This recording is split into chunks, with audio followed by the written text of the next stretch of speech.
So, welcome also from my side to the Cloud Foundry Day. My name is Felix Hambrecht and I'm a software developer at SAP.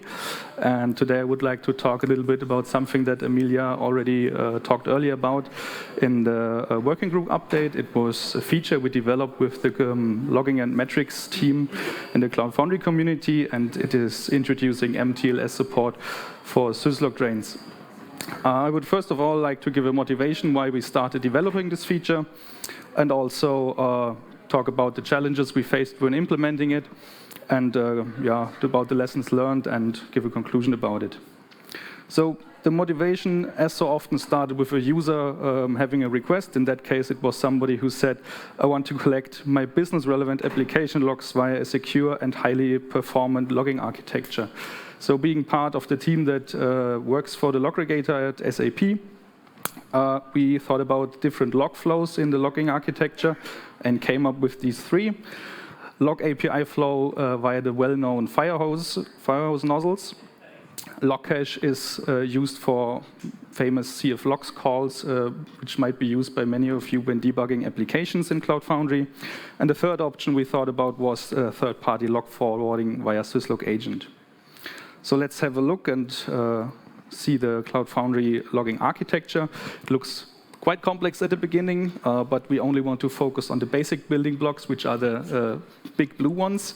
On the left side, you will see the Diego cell VMs and the component VMs from which the logs are originating. And on the right side, we see the logs flowing through the system. First one being the log API flow via Firehose.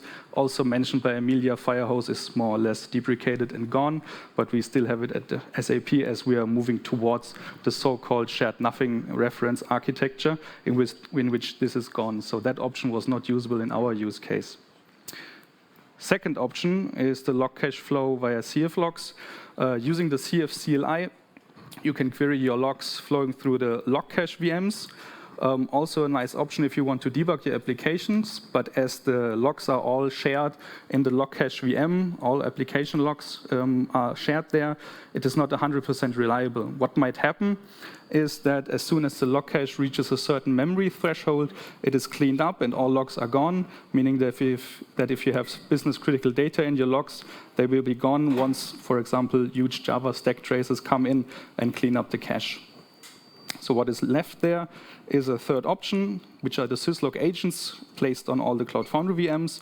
And apart from sending via Syslog messages to the log cache VMs, they are also capable of sending messages out of the Cloud Foundry platform via so-called Syslog-Drains. So after having decided for the Syslog agent, we need to make sure how can we actually create such a Syslog-Drain. And this is done via creating a so-called user-provided service. You just give it a drain name or service name, and you give the Syslog URL by telling the system where you want to send your logs to. There are three different types of protocols being available for this. First one is HTTPS, second one is Syslog, and third one would be Syslog TLS. And after that, you just give it an URL and optionally a port on the system you want to send the logs to. After creating the user-provided service, you could bind it to your application by using the CF bind service call. And from a user perspective, this is all you would have to do to create your Syslog drain and send your logs to the third-party logging provider. So you might now wonder, which drain type should I choose? That's also a question that came up on our side. And given on the user request, we had the attributes security and log throughput. And we compared them for each protocol. First one would be the HTTPS, having basic authentication and server-side certificates in the TLS layer, so more or less the highest security available. But the log throughput is based on latency, as the HTTPS protocol is a serial protocol, meaning that we would have to wait until we get a response from the server until we could send the next log line, and this drastically limits our log throughput numbers here with the HTTPS protocol. Syslog, on the other side, has no security, but has a very high log throughput because it's not serialized. And the last one in the line, being the Syslog TLS, uses server-side certificates, which means I can always make sure that I'm sending to the correct server. But the server, as there is no client authentication, never knows who is actually sending any logs. So for us, it was clear that we wanted to improve on security and keep the high log throughput numbers, so we decided to add client certificate authentication to Syslog-Drains. So coming to the implementation challenges that we faced, we first asked ourselves what questions need to be answered before we can implement the whole change. And there were three questions. First of all, we wanted to know which components of Cloud Foundry actually interact to apply such a configured Syslog-Drain. After having identified them, we checked what changes have to be applied to the architecture to extend Syslog-Drains by the client certificates, and how can we do this. Spoiler alert, we had to do a lot of endpoint handling and data transformations, which brings us also to the third question, which is how can a switch of endpoints be realized in a zero downtime fashion so that no logs get lost when we update the system in the new architecture.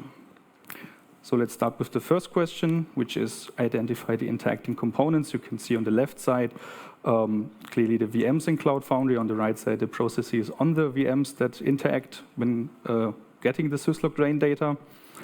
Starting with the user request, every Syslog-Drain goes through the Cloud Controller API and the Cloud Controller NG process.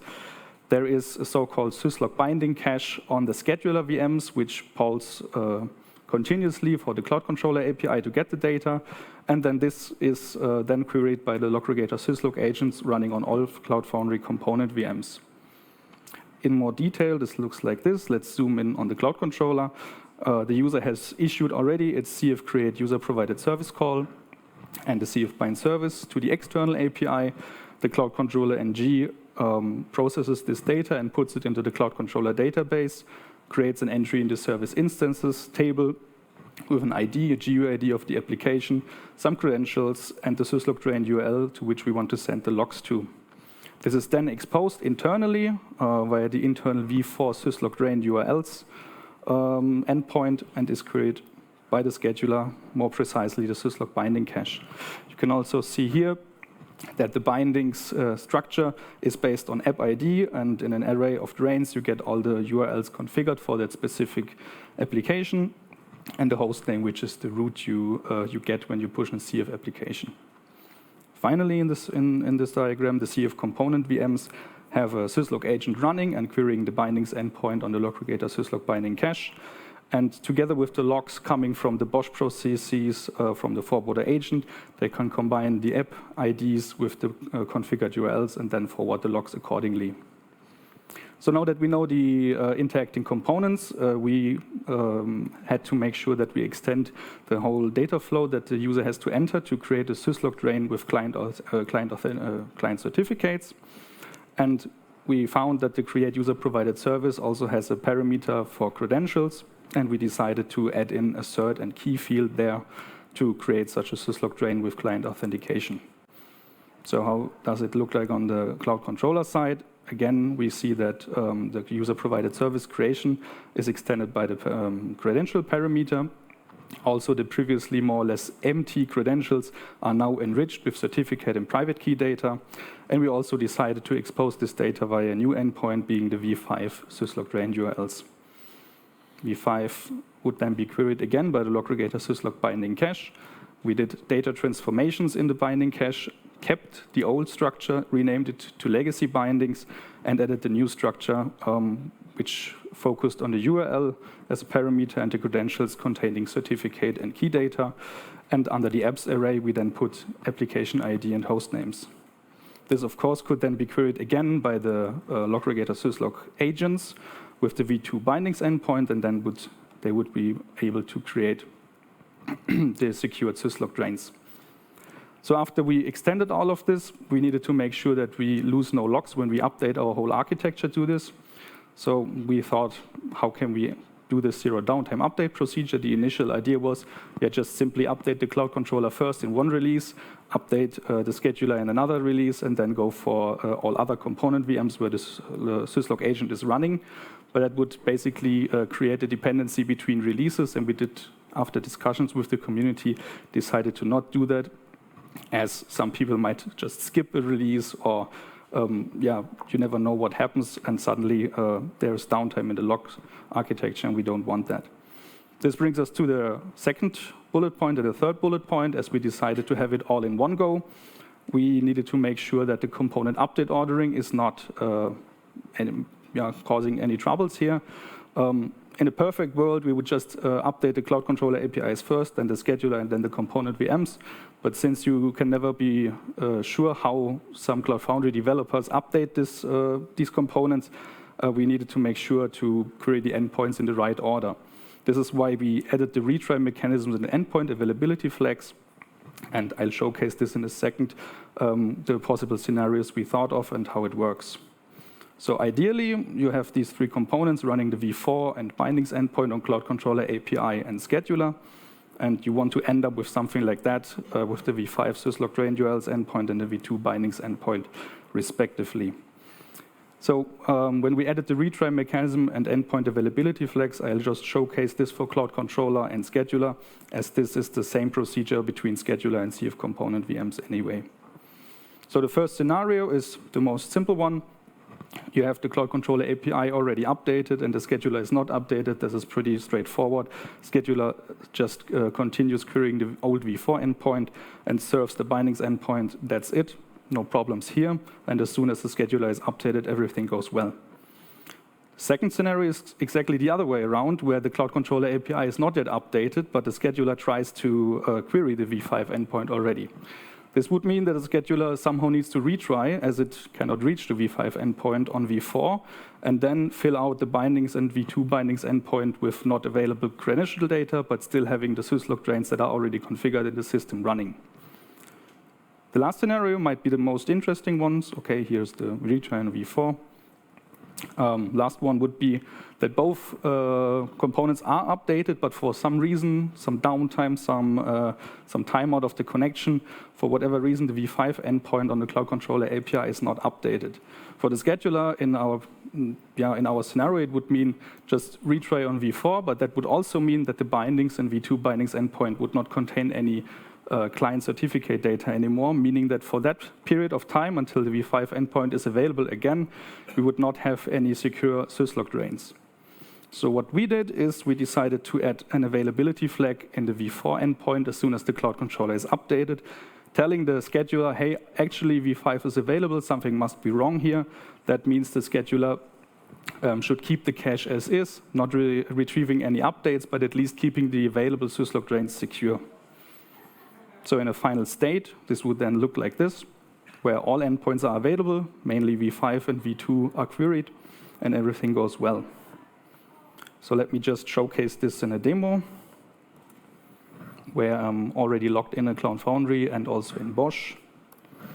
And we would have a already configured organization called Loggregator load test, and also an application which is the log spammer 0, and potentially this could send logs over the system. We now want to create a Syslog-Drain which sends data to a Loki instance, which is a third-party logging provider such as Splunk or FluentD. So we call this Loki Drain and give it some URL that I already created, and the credentials we set cert to test certificate, and we could then set the key also to whatever, test key or something like that.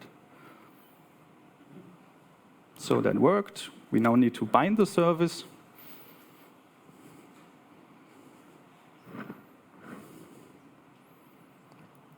And after that, we can have a look on the Bosch VM.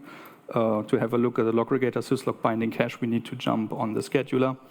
The available VMs are here. This is a well-running Cloud Foundry system. We see the scheduler is the second last in the list. And we can use SSH to get on it and have a look at the running jobs.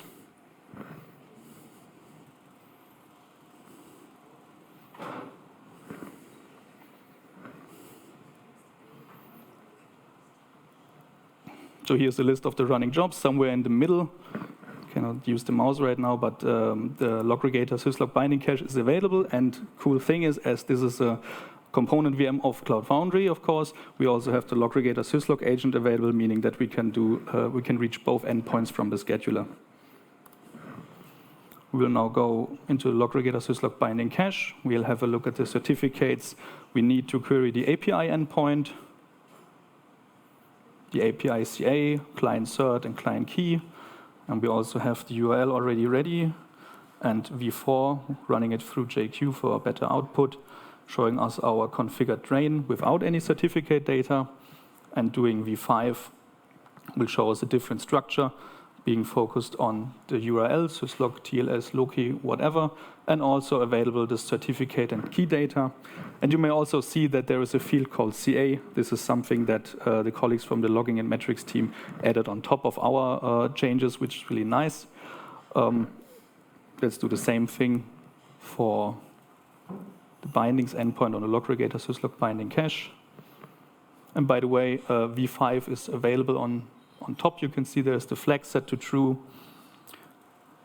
And here v2 is available, of course, again with no certificate data. And for the v2, same procedure.